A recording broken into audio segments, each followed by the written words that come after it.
It all started with a birthday, a celebration of love, trust, and promises. But this birthday would tear it all apart. David's voice echoes over a montage of happy moments, the kind you see in family photo albums. Candlelit dinners, laughter over takeout, lazy Sunday mornings. The screen fades into a specific memory, David and Emily's third anniversary dinner. The setting is intimate, soft music playing in the background, a table for two illuminated by flickering candles. Emily's laughter fills the room as she holds up a simple bracelet David gifted her. "You really listened. I've been wanting this for months," she exclaims, her eyes sparkling with joy. "Of course," David responds with a smile. "I'd give you the world if I could." The memory fades, replaced by a cold, muted present. David sits alone at the same dining table, the once bright space now cloaked in shadows.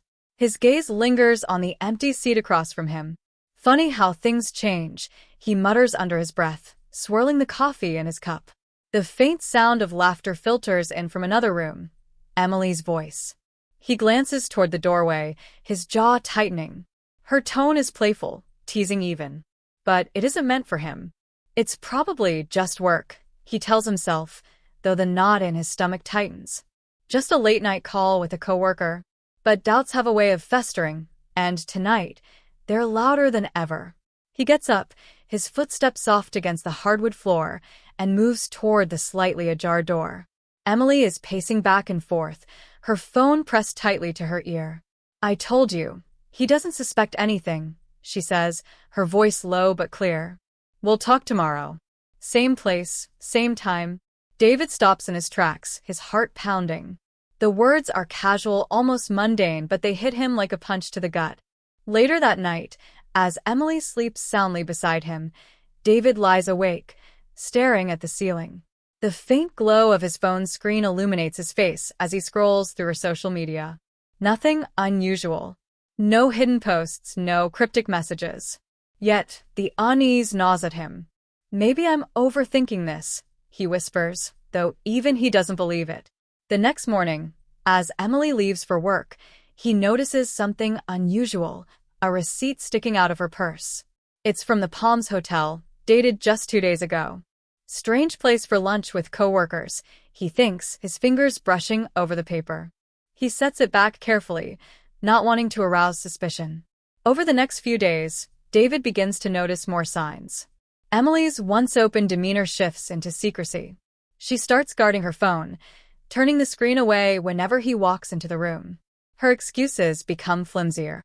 "Sorry, I have a late meeting. I'm just grabbing drinks with the girls." But the GPS tracker he installed in her car, a precaution, or so he told himself, paints a different picture. One night, she's working late, but the tracker shows her parked at the Palms Hotel. David feels his chest tighten as he watches the blinking dot on his phone screen. His mind races with questions. Who is she meeting? Why is she lying? And what does this mean for us? A week later, the doubts are too loud to ignore. He finds himself parked outside the Palms Hotel, his grip on the steering wheel tightening every time the entrance door opens. Finally, she appears. Emily, smiling, stepping out with another man. Her boss, Mark. David feels his stomach churn as he watches her laugh, her hand brushing against Mark's arm. For a moment, he considers storming out of the car and confronting her. But something stops him.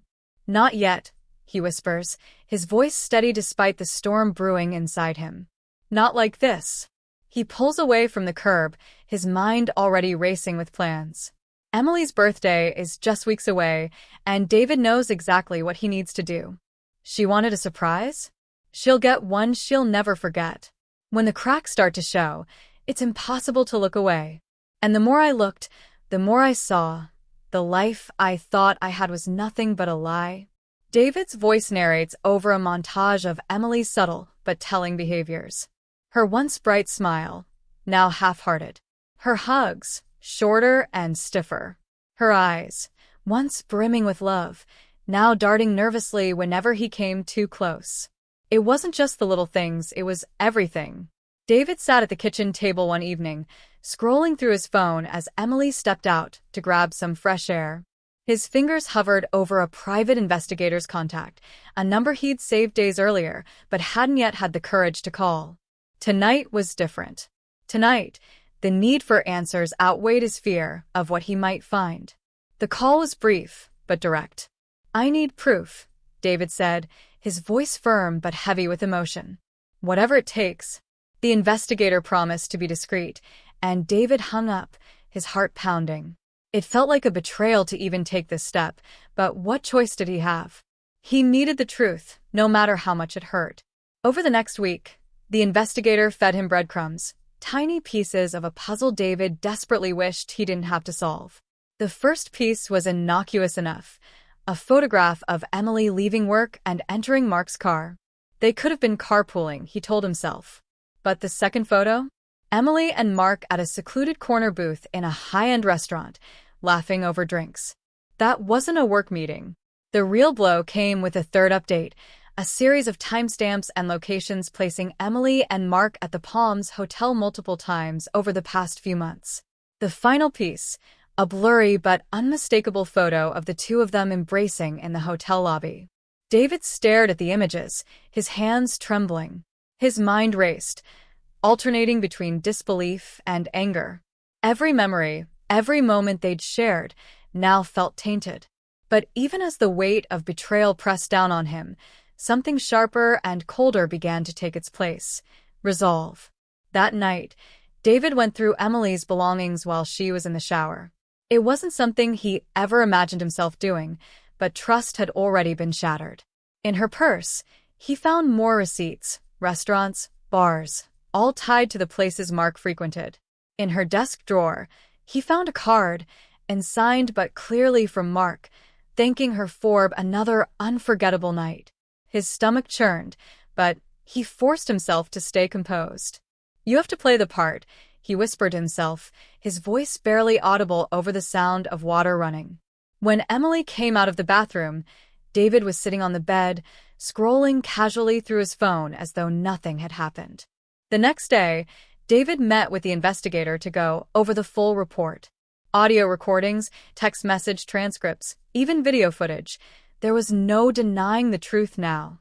Emily was living a double life, and David was just the supporting character in her story.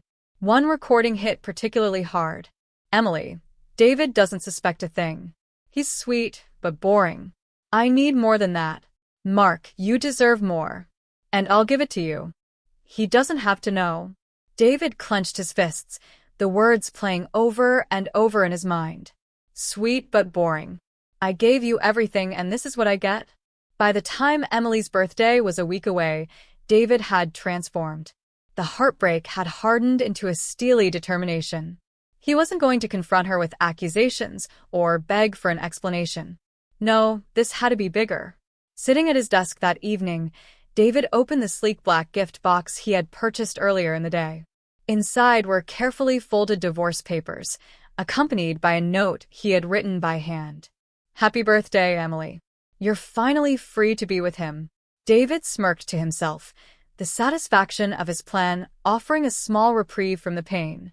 But the real centerpiece of the birthday surprise wasn't the gift. It was the video montage he had commissioned. Using the investigator's footage, he had pieced together a story of betrayal so damning that no explanation or excuse could undo it. The night before the party, David stood in the living room, staring at the decorations he had set up. Balloons, streamers, a table laden with Emily's favorite foods. It looked like a celebration, but in reality, it was a stage. A stage for the truth. He took a deep breath and checked his phone. Everything was ready. The guests had been invited. Mark was among them, under the guise of a professional networking opportunity. Emily had no idea. "Tomorrow," David said softly, "it all comes crashing down." The screen fades to black, leaving viewers hanging in suspense, eager to witness the climax of David's plan. Some surprises are unforgettable. This one was meant to be. The day of Emily's birthday arrived, the house buzzing with excitement. Or so it seemed. David had spared no effort in making it look like a grand celebration. The dining room table was covered with a pristine white cloth, adorned with candles and a lavish centerpiece. Balloons in soft pastel colors floated near the ceiling, and a banner that read, "Happy Birthday, Emily," hung across the living room wall. Guests began to arrive, each greeted warmly by David, whose calm demeanor masked the storm brewing inside him. Emily floated through the room in a sleek black dress, the picture of elegance. She laughed, chatted, and played the perfect hostess, oblivious to the trap David had set.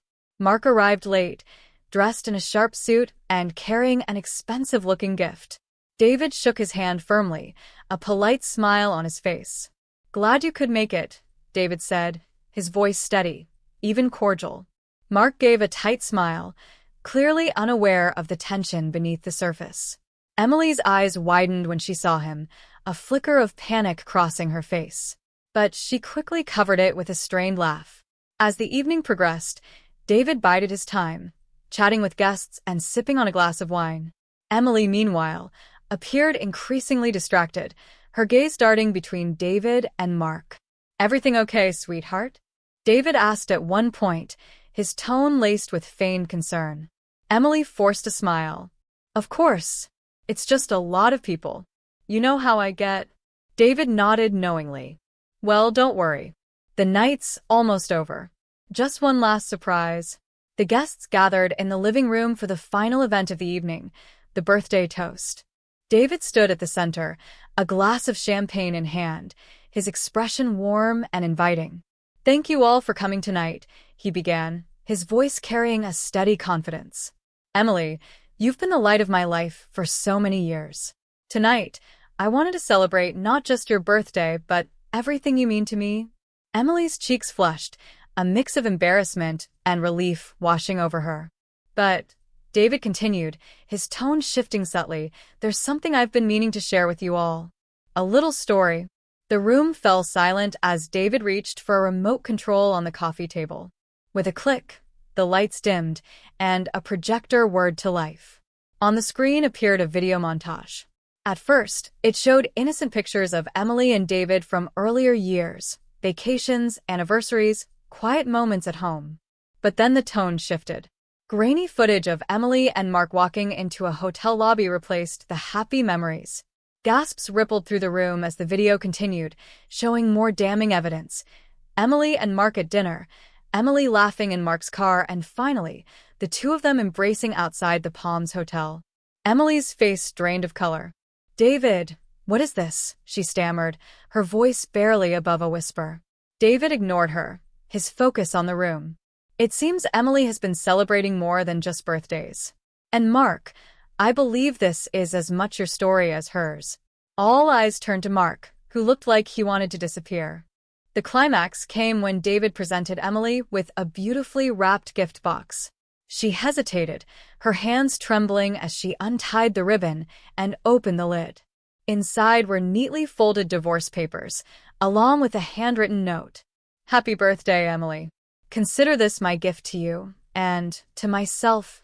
The room erupted into chaos. Emily tried to explain, her voice cracking with desperation. "David, please, I can explain." "It wasn't." David cut her off, his voice cold and final. "Don't. You've explained enough." Mark, sensing the weight of the moment, quietly slipped toward the door, but not before David addressed him. "Leaving so soon, Mark? Don't worry, I've sent copies of the footage to your wife. She deserves to know the truth, too." Mark froze, his face pale, before hastily making his exit. As the party unraveled, David stood tall, a sense of calm washing over him. He watched as Emily crumbled, her carefully constructed world collapsing around her. Family and friends whispered in shock, some glaring at Emily, others offering David their quiet support.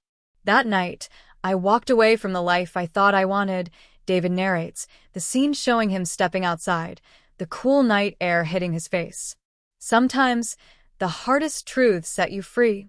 The final shot shows David walking into the distance, the faint hum of the party fading behind him.